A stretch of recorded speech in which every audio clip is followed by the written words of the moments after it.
Whatever you have to do. However long it takes. Promise me you'll find your way home. Furiosa. Give me this promise. Welcome to Real Time Review. I am your host, Jesse Nussman, and with me, as always, is fellow Atlanta film critic Jason Evans. Jason, welcome to this hopefully temporary digital wasteland we find ourselves in. Yeah, exactly. But, It's like some weird future where we're not in the same place and yet we're still talking. And oh my gosh, how technology is amazing. We're going all high tech this week because we are talking about the low tech post-apocalyptic underworld of the Mad Max universe, because this week we have a very exciting movie to talk about, Furiosa, George Miller's prequel to his Academy Award winning film Mad Max Fury Road. I think like a true we almost have to talk about that movie to introduce this movie. I'm sure all of our viewers have seen it, but just one of those kind of like rare movie experiences where it feels like something just arrives as an instant classic. Like audiences love it, critics love it, the industry showers it with awards, and so that's all kind of feeding into now all this extra anticipation as George Miller returns to this universe and sort of expands on the story of that film. Let's kick it off with you. What were your thoughts on not just this movie, but I'm kind of curious what your thoughts on the Mad Max universe, as well as the career of Mr. George Miller, our just like wonderful madcap Australian cowboy. I'll tell you regarding George Miller. I said this to you, as we were sitting in the theater and the lights came up. I leaned over to you and I said, Hollywood, please give George Miller all the money he needs to keep on making these films, because they are just wonderful. My relationship to the Mad Max universe is I never really got that into the original. Frankly, if you look at, 2 and 3, and then the latest 2 now that he's done in the past few years, they don't bear that much of a resemblance. They all look like each other, I think. Right. But they don't bear much of a resemblance to the original. The original, is done on a cheaper budget, and it's sort of, the story there doesn't even really match the story in the wasteland that is where his other films are set. A rough draft for like kind of what he would do with the other movies. Yeah, but it was a runaway, unbelievable success. I think I read that the original Mad Max film, which was made for something like $70,000 or something silly like that, and ended up making more than $100 million worldwide box office. It was for a long time considered the like greatest ratio of budget to box office earnings. It got passed by the Blair Witch Project a little while back, but unlike the Blair Witch Project, it looks like a good, it looks like a really good, well-made movie, and it is. That film has launched the career of George Miller, who has done a bunch of other really interesting stuff, but is really most at home in this universe, and it has launched a sci-fi franchise that I think is really reliable. I know a lot of people. There are people who don't like Beyond Thunderdome. I think that's fine, but the Road Warrior is great. It's fun. Yeah, Road Warrior is great. Yeah, the Road Warrior is really great. I love the Road Warrior is fabulous. The ending of the Road Warrior, I think, sort of turns things on its ear. You don't expect what's going to happen there. We don't need to get it too much. We're here to talk about the new movie. Yeah. Yes. So the new movie basically is kind of, it is a prequel, essentially, giving the backstory for the Furiosa character that Charlize Theron played in Fury Road. And by the way, if I can really quick, how great is Fury Road that she was one of the main characters, but there's this whole movie that we've now made that is all about the backstory of this one character, and audiences, critics, all of us are like, yes, absolutely. Usually prequels, usually like, give me the backstory. I'm always really skeptical of. And frankly, I was a little skeptical of this one coming in. I love the fact that it's as good as it is. It's as interesting as it is. And that this character who I thought was fleshed out in Fury Road, oh no, we fleshed her out even more, and she's even more interesting. Yeah, I had the unique experience of I went back and watched Fury Road the night after we saw Furiosa. And I think in some ways this movie even deepens that film in that Fury Road is such this kind of like tight, precise, like perfect diamond, like nonstop action movie. It is, Miller It's so shaving propulsive. down. Right, right. It's so propulsive. He's only relying on just the most kind of like bare essential information to sort of come across about these characters in this world.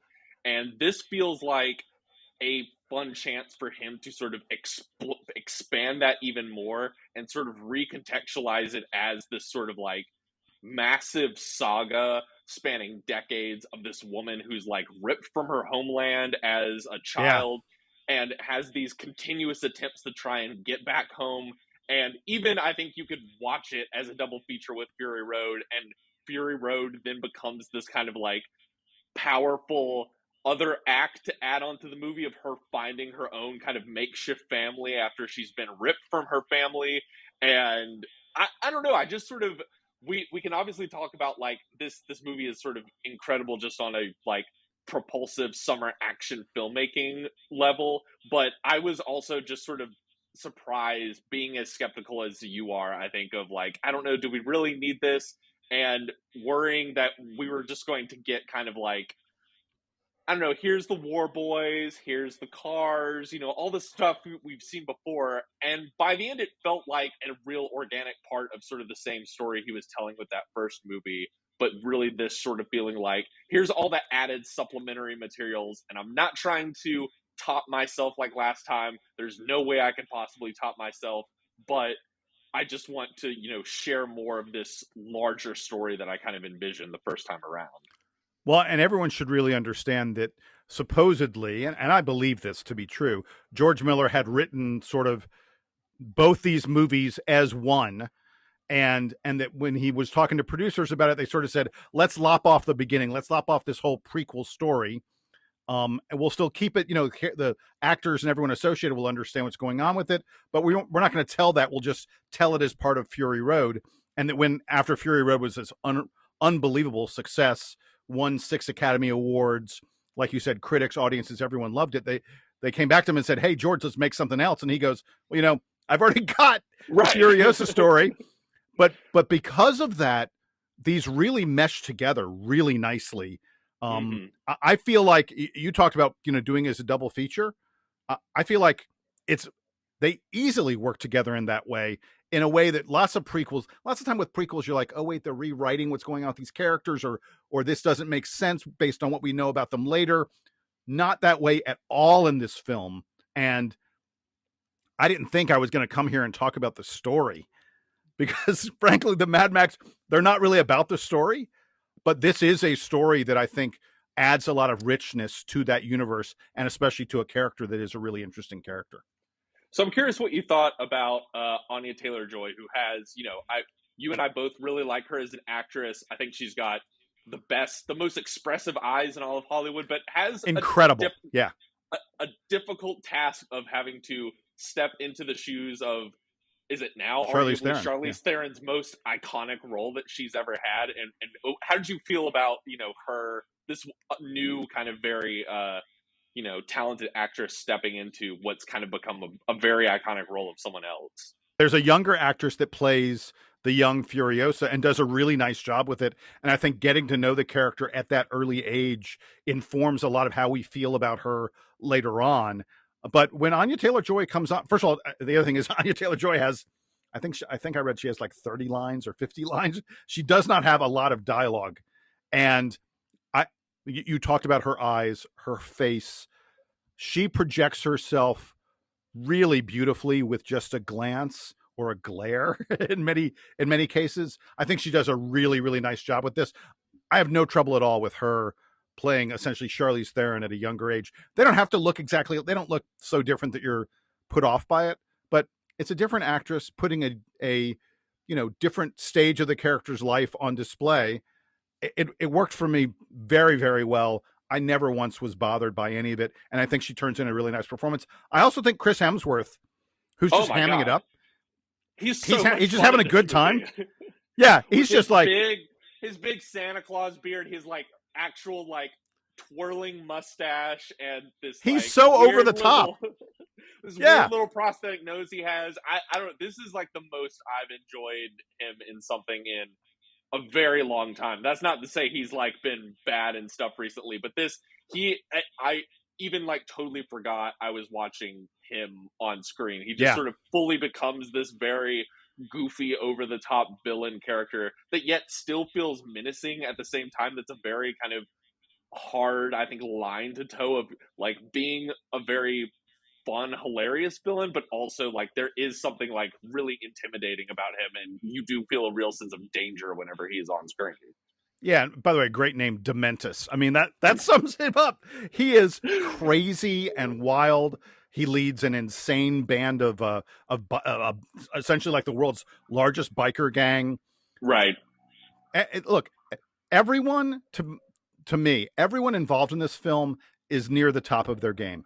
It is not as good as Fury Road. I think a lot of people have said that, and I'm going to agree with that. Fury Road is more propulsive. Fury Road does a better job of building up the side characters. Like there's no one as good in this film as Nicholas Hoult was playing Nux in the original Fury Road. There's no one who's as good as Furiosa, because Furiosa is a side character in the original film. So we don't have any of that kind of stuff to sort of help us do with the plot. And the other thing that I thought was kind of missing in the original, not in the original, in Fury Road, we had all the wives of Immortan Joe, who, even though we don't get to know them really well, I thought they added a lot of texture to the film. Again, we don't have any of those side characters that are nearly as interesting this time around, but this is still an outstanding film. It is eye-popping visuals, eye-popping stunts, and it's the kind of movie that is just a good time. You will gasp, you will cheer again and again and again.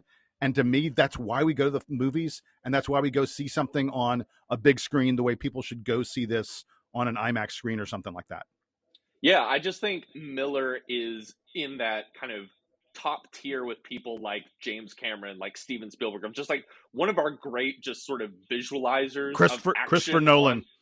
Sure, yeah. I mean, just someone who like totally understands the geography of an action sequence and is just so effortlessly able to sort of give you something that I'm thinking of this one sequence, all I'll just say is hang gliders in the movie that it is just sort of like it's like the most incredible set piece you could come up with as a 10-year-old. And I love the kind of like youthful glee. I love the silliness of these movies. You talking about the names, like I wish we had like 10 more minutes that I could just run through the IMDb of just what the names of all the weird They're little all like, side insane. characters are.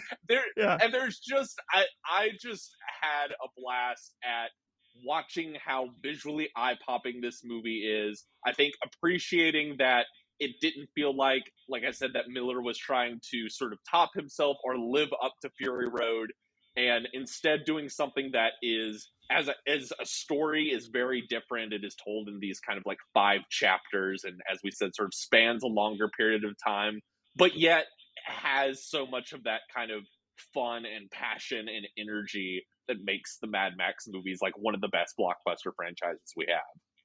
Yeah, no question about it. And by the way, you were talking about the hang gliders. They are part of a sequence in the film, a chapter, as you put it, called The Stowaway.